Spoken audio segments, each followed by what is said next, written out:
What's going on, everybody? This is OG Rod back for another episode of Dawgs Only, and we have some very esteemed guests here with us today. Former players now wearing headsets. Let's hear about their journeys. What's going on, fellas? Hey, Man, what's up? going on, man? Welcome to the Dawgs Only podcast.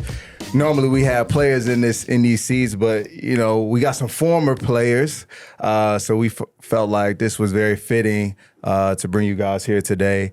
I was gonna say we played now. I mean, don't take that from us. Nah.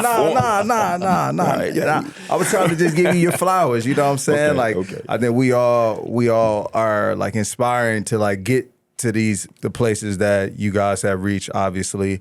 And it's an honor and privilege for me, to be amongst a group of decorated men like yourself, that's given everything to the game in every single way. Bubba, undrafted, right? Yep, same as you. Yeah. You, I know that life. What you do? 8 years? Yeah, so I did a total of 10, but early in my career I was practice squad. Thankfully I have those seasons are accrued, so that gets onto my pension, which is good. Yeah. But 10 total seasons, so 10. and really 11 training camps because I ended up going to NFL Europe after my rookie year, so 11 training camps. Yeah. Earn not given, man. Yeah. Much respect. Yeah. What, 3-time captain?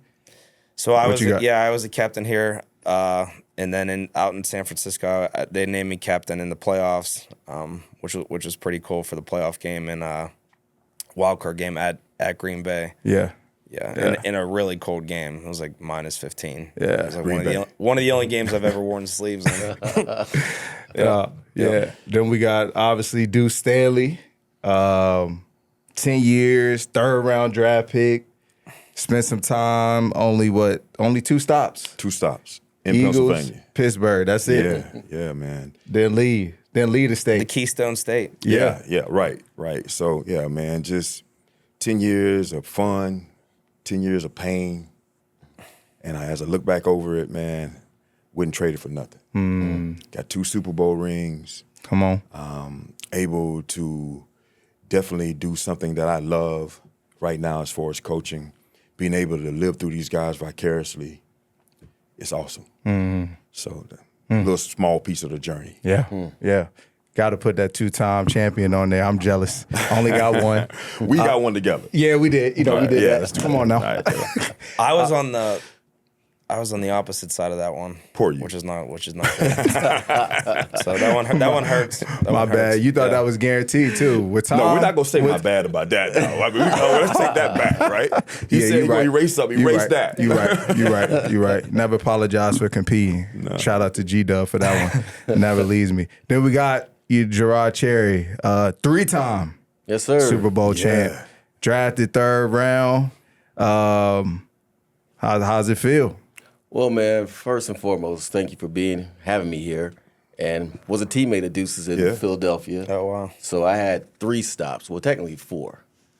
Was drafted by New Orleans Saints 2nd round.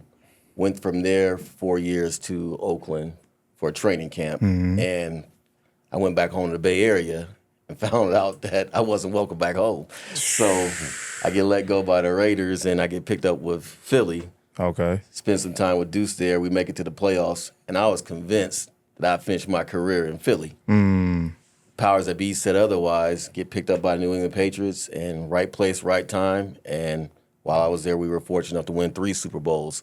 So, man, it's been a great journey. Football's been great to all of us. We can all attest to that. Yeah. And you're in a great spot, man, because you're in a place right now where the game kicked me out. I wasn't ready to be finished with the game. I got 9 years in.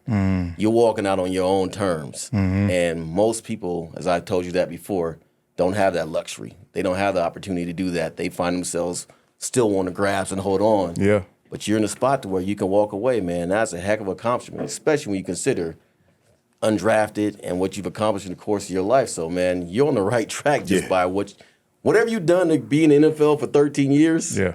If you take that to your life after football, you're going to be A-okay, in my opinion. Yeah. No, I appreciate that. After watching your film, I got to chime in. After watching your film from your rookie year, I cannot believe you were undrafted. it is crazy to me that you were undrafted, dude. Flying around, making plays. Yeah. Like fast, tough, good tackler. You know how it goes. They gave me the hybrid. Like we don't know if you're fast enough to play corner in this league, but then we don't know if you're big enough to be a safety. We probably maybe see you as a nickel, but the verdict is still out. So it was a lot of uncertainty.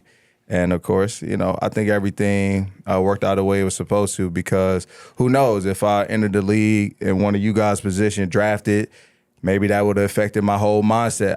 You know what I'm saying? I don't know. But I felt like coming in undrafted like yourself, that really just gave me the identity that I needed, that's never left me from my entire existence in this league. It's like, man, every day you got to earn it. No, tomorrow's not promised. There's not a better example of that than you. You feel me? Like, that's how you got to get down if you want to last as long as a lot of us have. Well, Rodney, you strike me as a guy that make a really good coach, and I'm interested, Duce and Bubba, and how you guys made a determination. Because, to be honest with you, when I got done, I was disenchanted with coaches. I was like, I don't like the majority of them, and they don't seem to have the best interest on the pro level of the players. It seems just to be about politics and things of that nature. Yeah. But you guys obviously don't represent that, and you guys have made that decision that, hey, you want to be in this field. And I like to think it's changed a lot, too, because I was used to guys sleeping in the facilities and doing things of that nature. And you always got to pay a price and work hard. That's real. But you would strike me as a person that would also be really a good coach, because you have that element about you in which I feel you could teach. And he showed that on the field. You know, just watching the DBs follow him and being able to watch him on the field, be able to watch him in the classroom and just listen to how he talks to him and how engaged they are. I mean, you definitely can coach. Now, if you want to, we just take this chair on over there with us. You can stay right there. You know, you can come on over. Yeah, I mean, give us the truth. Like, give us a quick snippet of like what it's like to be a coach in the NFL. You guys have now been coaching double digits. No, I would say this first off. Like, I have the privilege of, you know, I had Rod for 3 years, one in Indy and obviously 2 here in Cleveland. And I got to coach him, you know, directly. He was, you know, he played for me. He was a personal protector, which for me is the most important communicator amongst your unit. And then I was obviously the special teams coordinator, so I had the ability to go around and watch the offensive and defensive walkthroughs, and the way that he approaches the game, his ability to, I would say, pass along information to the younger players on just the extreme details of every play, everything that goes into it, was admirable for me to be able to watch that. And he has like every trait characteristic that you would ever want in a leader, and that would obviously translate into coaching. I mean, you'd be an incredible coach if you decided to do so. Yeah, without a doubt. I don't know if you want to go down that path, but yeah, he would be a really good coach. It's in there's conversations around it, but you know, nothing concrete. I think for me, it's all about time, as we all know. Like, you get a game, you know what I'm saying, so much, and it's hard to put a price on time.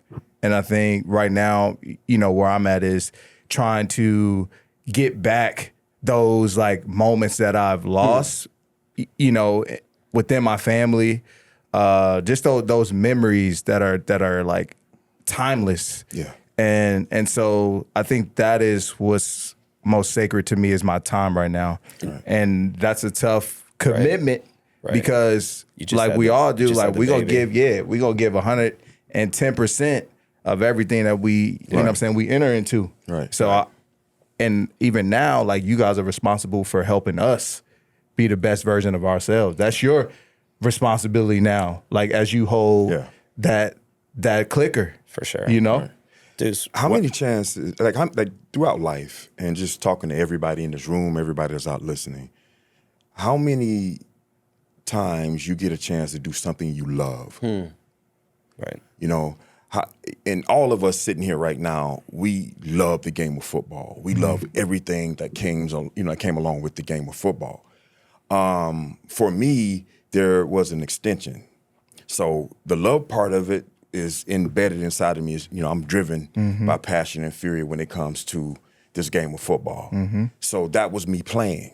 Then all of a sudden, when I retired and had to step away, it was something that was pulling me back. That was that passion, that love, that fury that was still inside of me to be a part of it. How many years were you away? 3. So I retired in 2007. Yep. All right, came back in 2010. Okay. But along the way, I'm doing TV. I'm doing a little bit of TV, doing a little bit of radio, being able to walk out there on the field, at the University of South Carolina, see those guys run around a little bit, being able to talk to other guys that I played with that were coaching at the time. And I was like you in the beginning. I was like, man, you know what, man, I don't know if this coaching is for me because of the horror stories you hear about sleeping in, the office, blah, blah, blah, blah. Yeah. Yeah. So I kind of stayed away from it. Then all of a sudden I get a phone call from Andy Reid. And Andy Reid called me. He said, what are you doing now? I was like, man, coach, I looked at my phone. I was like, man, I was still, I'm still in shock because anytime you get a phone call from your head coach, it was something you did wrong. So I'm still thinking I'm playing the game at the time, But I was like, man, what's up, coach? He was like, hey, man, I always thought that you would coach or be a coach. Why don't you come back and do the minority coaching program and just see what see if you like it or not. And I was like, all right, coach. So boom, I get there. He daps me up, man. He gives me this big old bear hug. He was like, hey, I got a project for you. I remember this. Your project is LaShawn McCoy. So I'm walking through the door. I was like, man, what do you mean about, LaShawn McCoy is my project? He was like, yeah, that's your project. So make a long story short, we went back and forth. We battled a little bit. And but that fire came back. Yeah. And it hit me right then and there. It was like, this is what I want to do. I want to be a part of this. And I remember leaving Lehigh. It's hot as hell up there, right? I remember leaving, grabbing my bag, say, coach, man, I really love this. Man, this is awesome. I'll, give you a call back. He was like, there's no need to leave. Where are you going? And it's been 15 years later. There you go. Now, I had a situation where once I retired, it was like, what's my identity? Yeah. Who am I? What am I? Did you guys go through that part of it where you were trying to figure out with football not being the main thing that you're doing anymore to how you're going to deal with that and cope with that? Because that's one of the things that you will more than likely encounter. Yeah, I've heard a lot of those stories, whether it's identity crisis, financial hardships, marriage, right? Relationship struggle, right? And the mental health, side of it, like where guys can go into a deep depression, drug abuse, whatever it might be. Those things are real. So, great question. For me, I started coaching literally a month after I retired. You like Rabel? I think Rabel was like he went right into it. Unfortunately for me, I'm glad I did it when I did it because I don't know what would have happened if I would have taken a break, if I would have been removed from the game for that long.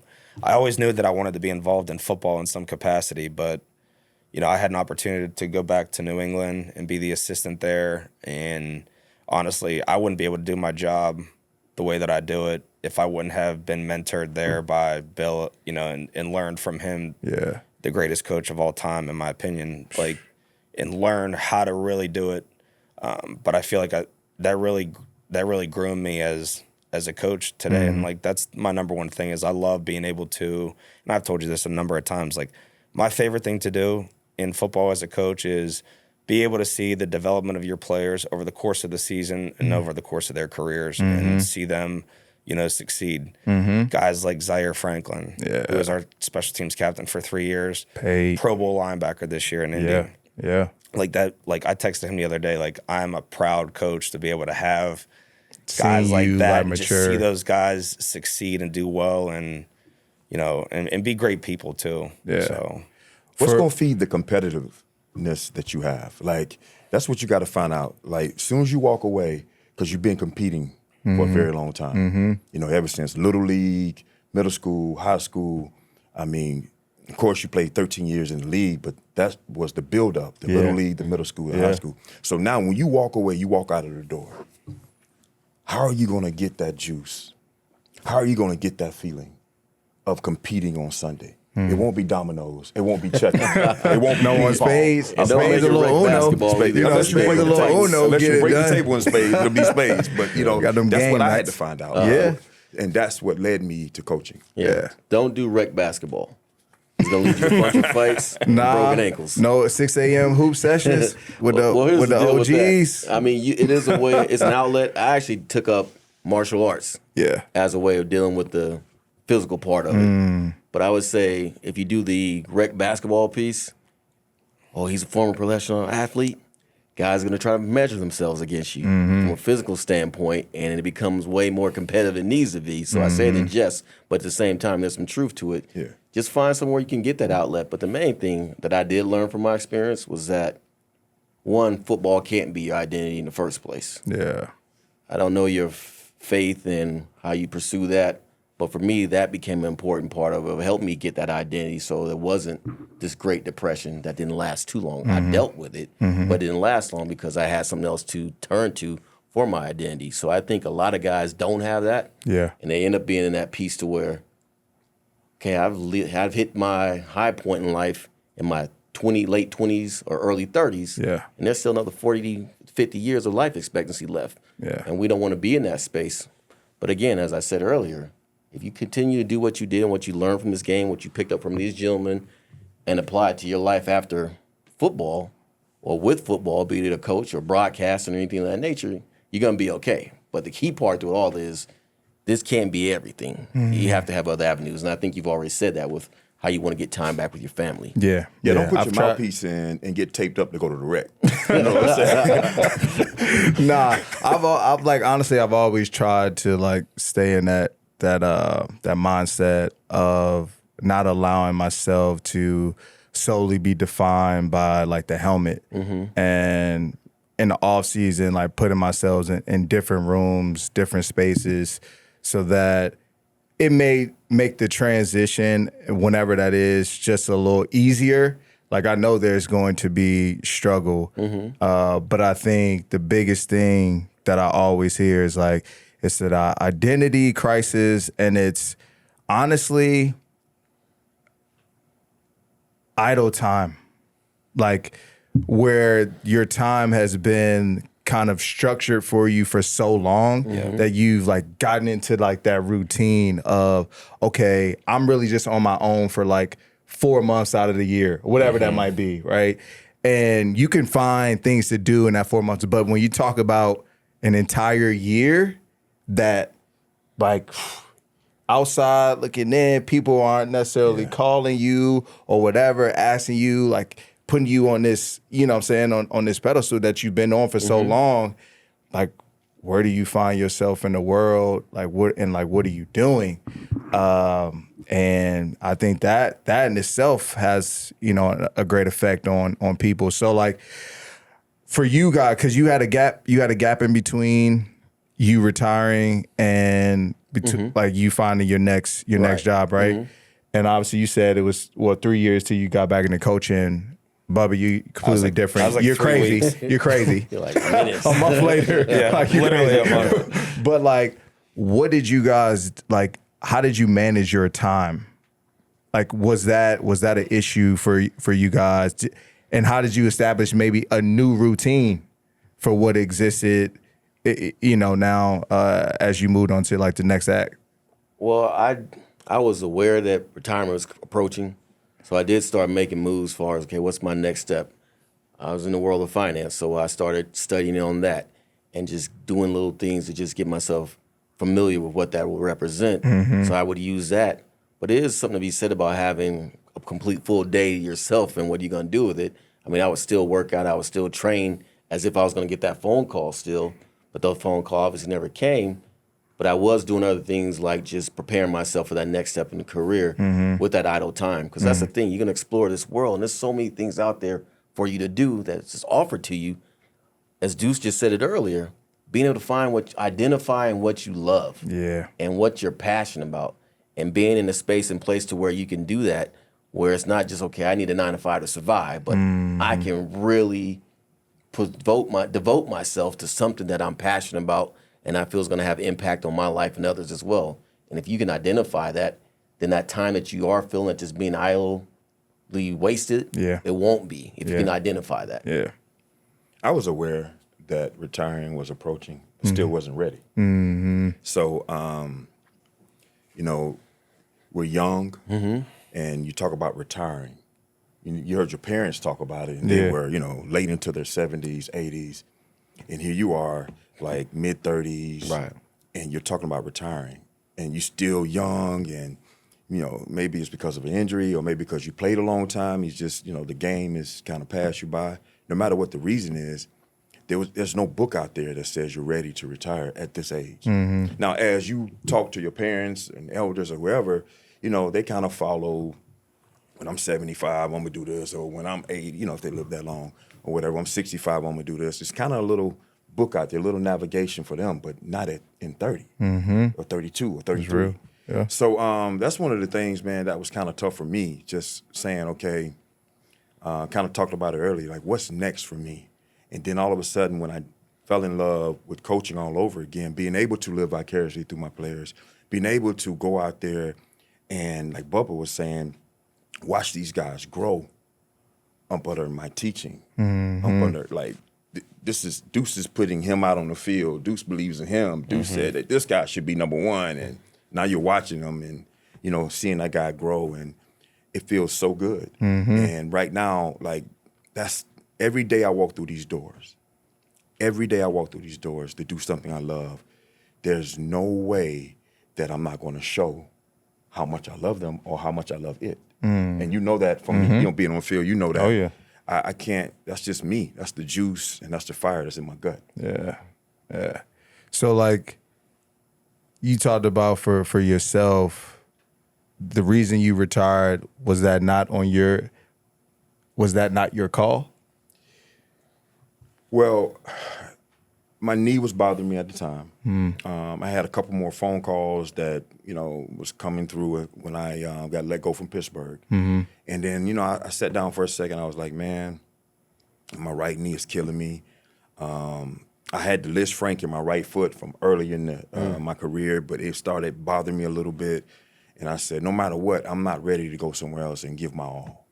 No matter if the phone call come through, I wasn't one of those ones that, you know, would take the phone call and would sign because I could, and then be let go a couple weeks later. Nah, this shit means a lot to me. Yeah. So I didn't want to go there and not be ready. And that was one of my fears, too. I did not want to show up and not be ready. You know, training camps and stuff like that. We always, you know, and that's one thing, too, not to get off subject, but that's one thing for you. Don't get it twisted at all. You're going to wake up July 31st, about 6 a.m. You're going to do that for about 2 weeks now, all right? This is going to get that out, right?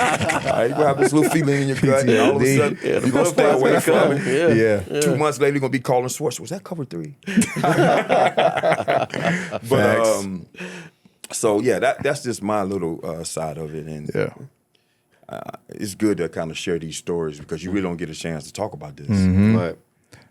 What about you guys? Like, was it your call, you know, to call it quits, or how did it come to an end? Yeah, for me it was pretty much time to call it quits. I knew that I might have been able to get out another year, but my last year in San Francisco, it was just like up and down. I had injuries. I tore my groin. I ended up I needed groin surgery. The groin wasn't. I mean, I could have came back and played, but at that point, I was later in my career. I was really at that point.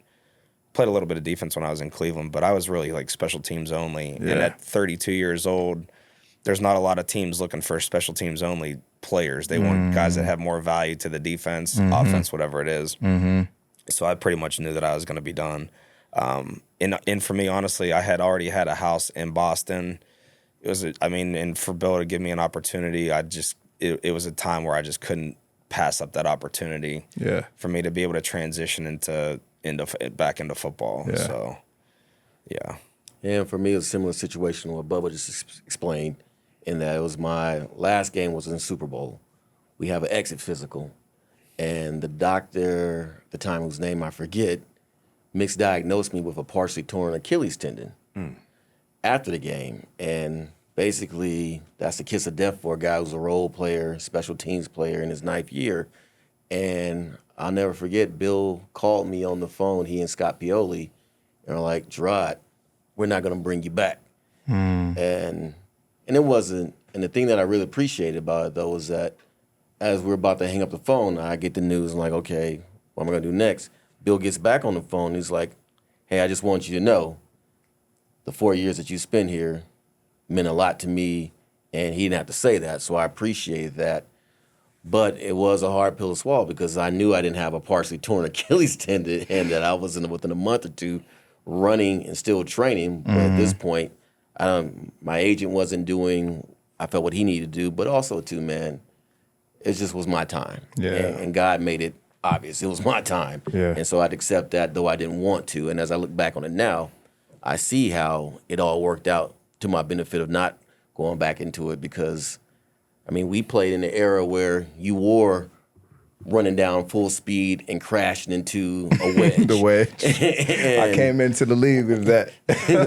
and those things. So who's to say that? But not the two-a-days, though. Your rookie year was 12. You got lucky. Yeah, the two-a-days. Yeah, so you missed all that. That doubled. So, yeah, right, that so doubled who's to your say, time, to be honest with you. Yeah, if I ain't kept gonna lie playing, to you.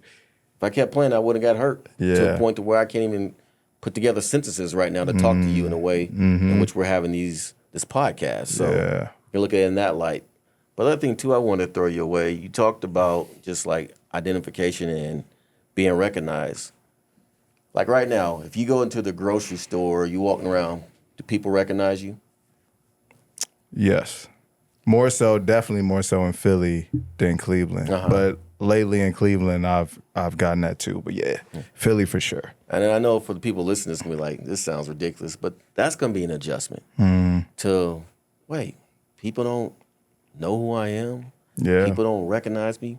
People don't ask me what's going on with the game and how I'm doing. And it feeds your ego, if I'm being really real with you. And that was one of the things that I dealt with, like, wait, people aren't going to recognize me, know who I am, and talk to me? But once you get over that type of stuff, and again, find your foundation and other things to identify yourself, then it's not severe at all. If anything, you'd be like, who cares if they do or don't recognize me? Yeah, that's real. I know we haven't touched on the family aspect and how, the change affected you guys' family, leaving, one world that they knew and walked into another. So any stories that you guys like to share, in regards to fam and just how that impacted whether children, significant other, whomever it might be. Well, I'll be transparent with you guys. It affected me tremendously. I said one of the things that you learn in this game is who loves you and who don't once it's over with. And a lot of times people are with you for the wrong reasons, more so about what you're bringing and what they can get. And I had to learn that the hard way, that just because someone says that they love you, what does that truly really mean? Yeah. And it's a heck of an experience because a lot of times people along for the ride because you're in the National Football League and they see you as a commodity and they don't see you truly as a person. And once the checks stop coming in and once the notoriety's not there, they may take the perspective, and a lot of times this does occur, of, okay, why am I with you? Why am I? You don't, what I found attractive about you and what initially drew me to you is no longer there. So I think I'm going to go elsewhere. And that's a real thing, and I experienced that. Well, like with my kids, they were mad as hell. Because I was at every track practice, every football practice, coaching, walking up and down the sideline. I already know asking, what are you like. doing? What are you doing? You're not supposed to be doing that right now. Go stretch. Yeah. I was. So they was like, go back and play. Go do something. But that was that part of it. And then just to kind of piggyback a little bit, what you find out is, and not just when you retire, but throughout life, just because they're blood don't mean they're family. And you'll find it out quickly, very, very quickly. So we all have kind of been through certain situations where you can speak on it, but I found that out definitely when I retired. Yeah. You still gonna take part in those 1 minute, 2 minute runs? The conditioning runs Definitely now that you're not. retired? Definitely not. I got to figure out what's the new norm for me on the workout routine, but I'm definitely not like lifting like a madman. I'll tell you that. And I'm not doing a 1 minute, like that is the only time probably in my football career that I've like failed. And like failed in like training session, like the conditioning runs that we had in Indy when I got there, like nuts. Like, and he still does them for his workout. Bubba, why are you doing? Like, why are you torturing yourself right now? They're good. They're good workouts. Like, we training like I'm a track runner, like 400, 500. Yeah. Like, no. Keep doing that, man. You do. These guys are not the norm. Because typically what takes place, DBs get fat. Yeah, I'm definitely skinny. not doing that. And you don't want to be that guy, man. Because Nah. I'm telling you, I got former teammates. I'm like, dog, how in the world did you used to run a 4.3? Yeah. You wouldn't believe it. Yeah. But because you keep the same eating patterns that you developed over this time, but you were burning the calories, right? Yeah. So even things like that, how you go about your nutrition is going to make a world of difference. Oh, yeah. So I would say you'll feel better if you do keep a workout regimen. Yeah, because when I left, I got fat. I ain't gonna lie. I ain't gonna sugarcoat it. You look good right now, dude. Yeah. But it takes a lot. You already know that. But when I walked away, I was hurting. I didn't go get the rehab like I was supposed to. Didn't jump on the bike. I had a plan, but of course, I didn't follow through. And then next thing you know, my neck kind of went this way, my belly went that way, and I never forget my mom. Right, my mom was like, "Son, I need to talk to you." I was all right. She said, "Have a seat." She said, "I got the best diet plan ever." Right? So I'm sitting there, right? Your mom can talk to you however, right? This is my baby. This is my mom. She was like, "You would not believe this. When I tell you this, I want you to do it and watch what happens." So I'm sitting here thinking that she done ordered something. She saw something on TV, it's these, vitamins, or I got to do this plan, that plan. She had a fork on the table. She said, "All I want you to do is pull the fork backwards instead of pushing it forward. So when you sit down and eat, pull the fork backwards. Don't eat that much.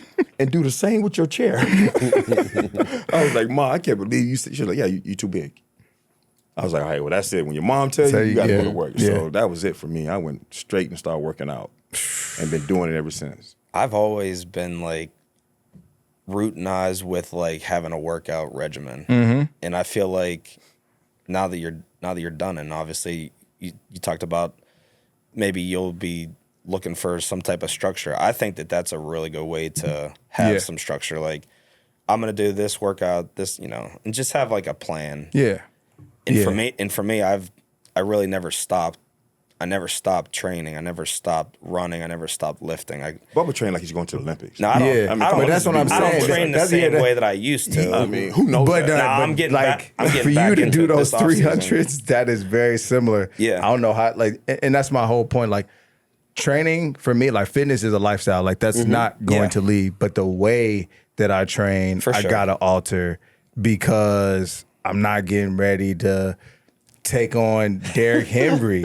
You feel me? Like, I want to look the part, but what I'm saying is I don't have to run 300s to feel in shape. That could look completely different. Unless you got WWF in your future now. You no WWF. You want to come off the top rope with an elbow. Nah, I'll stay in the seats for that. All right. Just See, what I watch. appreciate about what he does is that you're always going to, and it's not going to change, you're always going to need to get pushed. You're always going to need to put yourself in a state of stress. And what do we get from stress? We get strength. We grow. And by him doing that to his body, it's not, in my opinion, it's actually helping him. And something as silly as right now, how often are you sick, Bubba? Probably not much. Not often. I've had a cold for about 3 weeks, but aside from that, I've been pretty good. Right. And so because you're stressing your body out, so it adapts. Because one of the things, again, yes, you're going to need a detox period, so to speak, because it's been through so much with the hitting and banging for over 20 plus years. So that is part of it. But I do believe that you got to keep stressing the body. And if you do that, you'll feel younger. I mean, I'm 51, going on 52, and most people don't think I'm my age. I don't feel I look my age. I think one of the reasons why that is because I stay consistent with working out. I feel like working out like helps you feel better. Yeah. Like, I mean, I just feel better when I'm doing something. Yeah. I'm getting back into it. I'll be ready to run with the boys when they come back in April. Yeah, that's the competitor in me. Like, that's where I love being around the guys. I love challenging the guys. Like, I love being able to, like, whenever I'm feeling good, running down, like, on the old school kickoff, right behind the unit and stuff. Like, I love that stuff. Yeah. But yeah, that stuff. How many injuries have you had off them 300s? It's true. Now look, I mean, we all have. There's a pull here. My little pull calf here. I'm a I see Bubba in the booth. I said, Bubba, what you do? Man, run them 300s again. Yeah. Calves, hamstrings. Yeah. You're saying after he retired, how many injuries, or during the time he No, retired? I'm talking about recently. Yeah. I'm talking in the about last recently. like 5 years, I probably had Bubba. 6 strains. Yeah. And look, it is what it is. Like, I know what I'm getting myself into. Yeah. Good thing. Good thing he still got the trainers here. He good. Yep. Absolutely. So what are I definitely appreciate this talk, man. It was great. For you guys, obviously, like, you have a lot of memories, throughout your guys' career. Like, just what are like some of the most the fondest memories that you guys will forever, like, just cherish and treasure, like, just throughout your time in the locker room? I would honestly say, like, the times I had the most fun playing football were not necessarily the time. Well, I mean, winning obviously creates, excitement and joy and all that stuff. But my favorite times were really whenever I was playing in Cleveland for my first 2 years in Cleveland, and then my first year in San Francisco. We had really good special teams units, but we had I was really close with all the players on those units. When I was in Cleveland, it was like me, Cribbs, Mike Adams, Nick Sorensen, Blake Costanzo. We were super tight. Joe Hayden, TJ Ward, like, we were like super tight as a group. And I will just always remember those moments with those guys and how close we were. But those are the things you're gonna miss. Obviously, is like you had really good relationships with the DBs here. You had the shirts made last year. Yeah. But those are the things that you miss and wish you had back. Just to kind of piggyback on that, it's a quote that says, "Wars come and go, but my soldiers stay eternal." So when you think about the games, there are certain games that's going to stick out, like the Super Bowl, of course. But it's the guy you go to war with that you're going to remember. So the Jeremiah Trotters, the Bobby Taylors, the Brian Dawkins, those guys that I went to war with, man. Yeah. We're going to remember certain games. Yeah. But, the friendship, the love, and everything that we had in that locker room is going to surpass that. Yeah, no doubt. Well said. It's a fire quote. Yeah. For me, I think about, especially with the Patriots, like going on the football field and before the game even started, because we were so tight-knit and we had paid the price that week in practice, that we could just feel the symmetry and synergy between ourselves on the sideline before we even went before the game even got started, that we were going to beat that team. We could just sense it and feel it, and it would convey itself. So I won't ever forget that. I'll never forget the training camps, that double days and what that represented. I'll never forget that, but at the same time, it was a blessing. Because having been able to go through that in a manner and fashion in which we had to go through that, I'm like, what can I not do? Yeah. What can I not overcome? What can I not achieve? Because I was literally pushed to my physical and mental limits on a daily basis for a 2 to 3 week gap. And I was able to overcome it. So that part never leaves you, man, and build on that. Think about that, because your mind will try to play tricks on you and try to bring in doubt. But like, man, I was able to accomplish this. Yeah. And in your case, be even more of a puffing your chest out.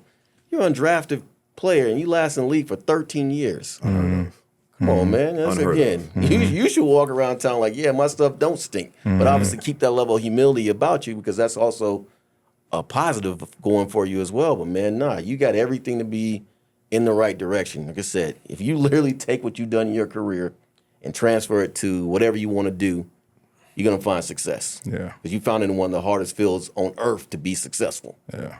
Yeah, That's respect.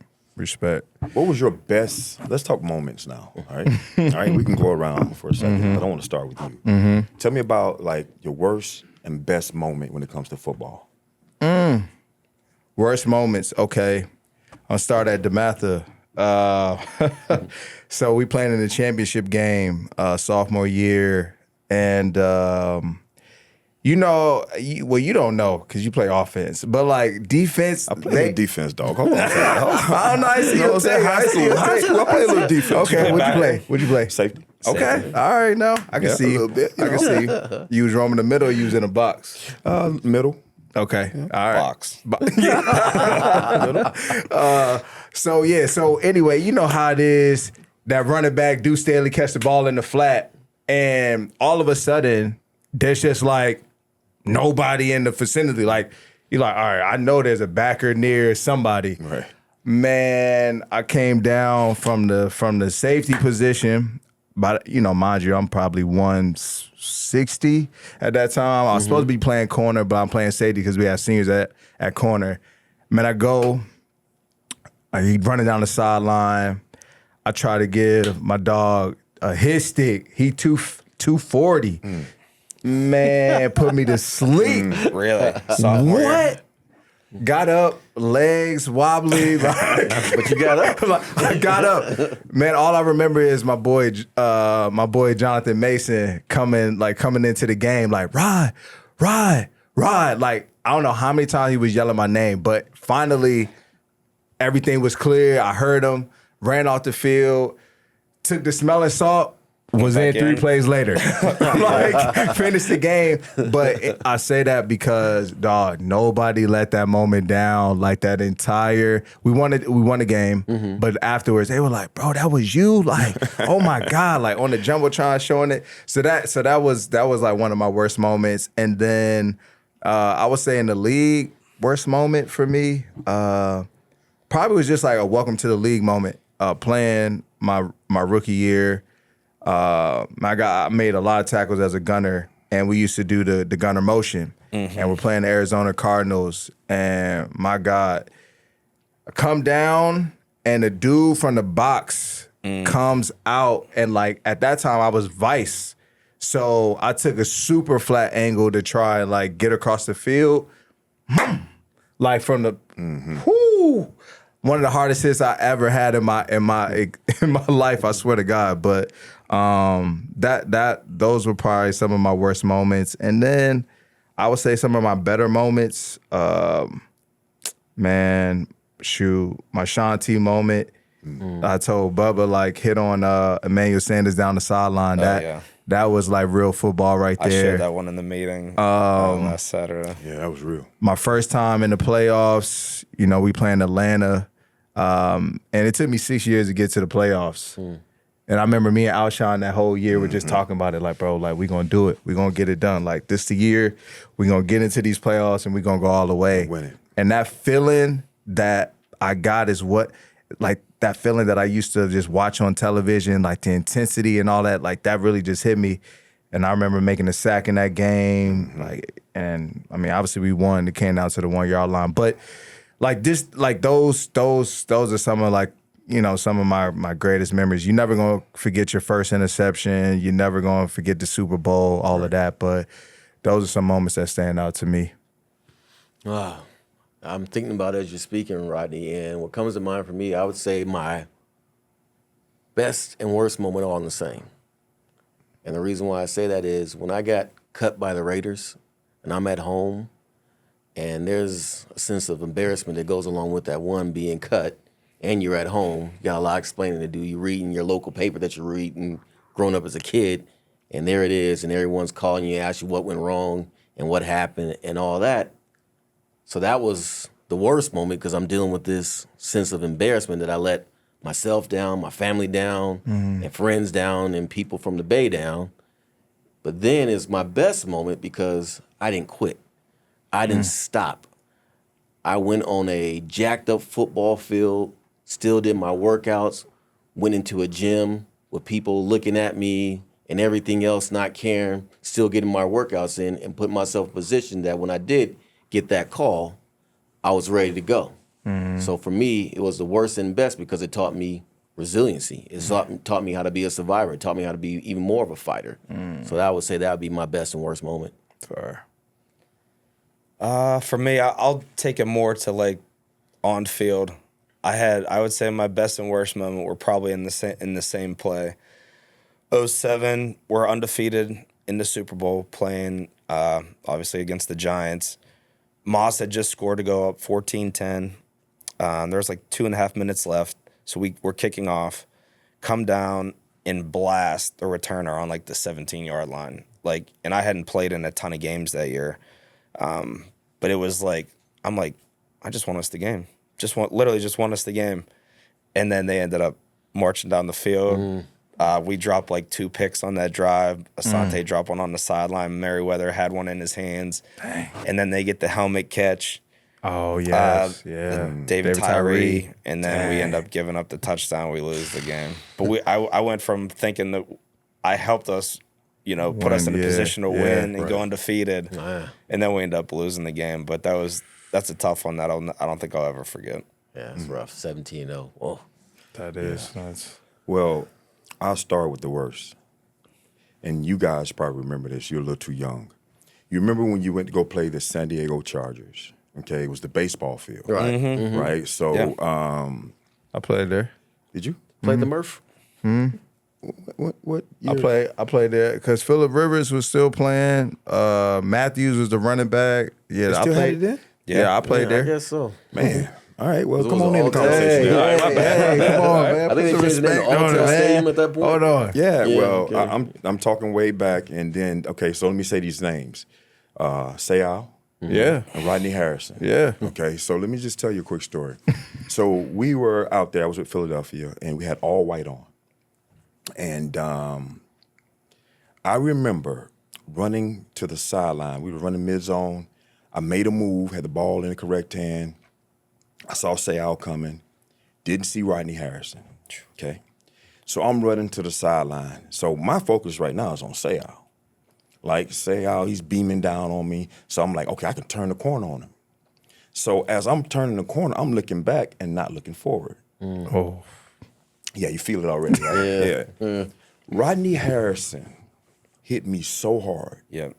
To where now all my momentum, his momentum, we all running to the sideline. He knocked me under the bench, right? Mm-hmm. The Gatorade fell on top of me, right? So I get up and I was out of it. I sat down on their bench, right? I thought I was on my bench. Meanwhile, I'm sitting on this bench and everybody's looking at me, and then the smoke cleared a little bit, and I see a bunch of trainers walking this way. Yeah. And I'm asking, why they coming this way? They were coming to get me. That's how hard he hit. And you remember Rodney Harrison? No. Teammate. I played Rodney we both did.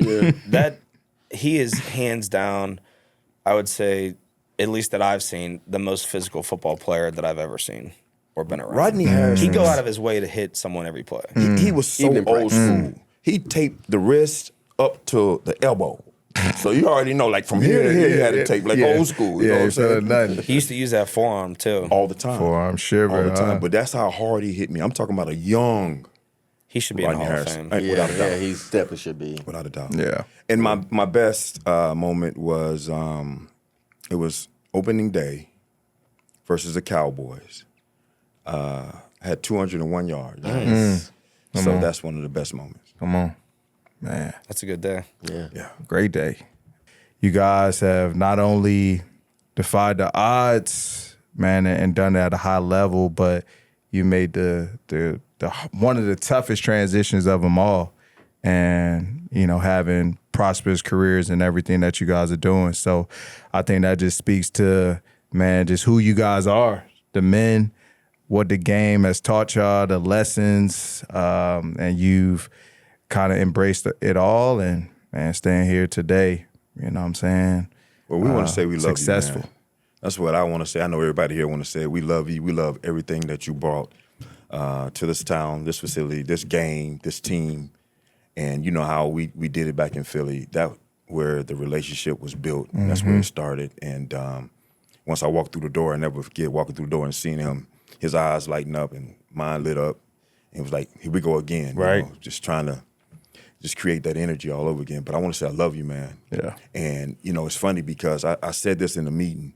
As men, we don't get a chance to tell another man that we love them without them saying something crazy behind it. But let me just tell you what that means. That simply means I care about your well-being and what happens to you. So I love you. Whatever you need from me, whenever you need it, you call me. Gotcha. Love. Yep, no doubt. Love you. Yep, love you too. I love you too, Rod, man. I'm truly gonna miss you. I talked about it, in front of the players last week, and having you around and having been around you the last 3 years, every coach wants a Rodney McLeod in the room. Hopefully we have somebody that will step up next year, but we're gonna miss you. I'm gonna miss you. We've had a lot of good moments, man. Yeah. I do appreciate you. Yeah. Great person, great leader. You'll figure it out. You'll figure out what you want to do. Nah, I appreciate you, bro. Love, man. Love you. Yeah. And I love what you represent, man. Got my son here. He's observing what we're doing right now. And this is a great life lesson, teaching moments for him, just to hear about what you are and who you are and what you've accomplished. And I've told you this on several occasions, just again, of how amazing what you've accomplished is and how you should be proud of that. And you should, man, because, again, to walk out on your own terms. I could tell you stories of driving a car with Tom Brady and us having conversations about Joe Montana getting cut because we both grew up in the Bay Area, and how amazing it is if someone can walk out on their own terms. And you've done that. Man, respect. Yeah. Respect. Love. That's it, fellas. No doubt. Appreciate it. I'm going to see y'all in this next act, man. But all love. I could see you on ESPN. Yeah. For sure. We can see him in the building. That's the wrong thing to say. We can see him in the building. I'm going to come back and visit. I'm talking about coaching. But go ahead. I'm going to come back and visit. Yeah. Well, that's another episode of the Dawgs Only podcast. We appreciate our amazing guests for sharing their journey as former players and talking about their transition into their next act. They're still leaving an impact, still doing it big. As you guys know, this is my last act, and we'll see what's next. So stay tuned for another Dawgs Only podcast. This is OG Rod signing out with peace, love, and happiness.